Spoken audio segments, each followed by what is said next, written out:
Kung ang layunin ay hustisya, hindi dapat manaig ang galit kundi ang paghahanap ng katotohanan. Isang taon na ngayon mula nang maaresto si Rodrigo Duterte at dalhin sa International Criminal Court sa The Hague, at ngayon ay sinusubok kung ang proseso ng batas ay magbubukas ng mas malalim na pag-unawa sa nangyari sa war on drugs. Ang hustisya ay hindi nasusukat sa lakas ng sigaw o sa bigat ng galit.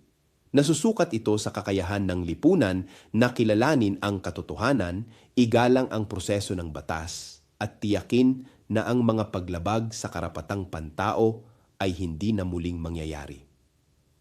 Kung ang hangarin ay tunay na katarungan, dapat itong magbukas ng landas tungo sa paghilom ng sugat ng bayan at sa paggalang sa dignidad ng bawat buhay. Manindigan tayo para sa hustisyang may dangal at may respeto sa katotohanan. Ang hinaharap ng demokrasya ay nakasalalay sa kakayahan nating ipaglaban ang katarungan nang hindi nagiging bihag ng paghihiganti. Ako si Bishop Tonyo, obispong migrante sa Europa, at ito ang Damdaming Makabayan. Hanggang sa muli,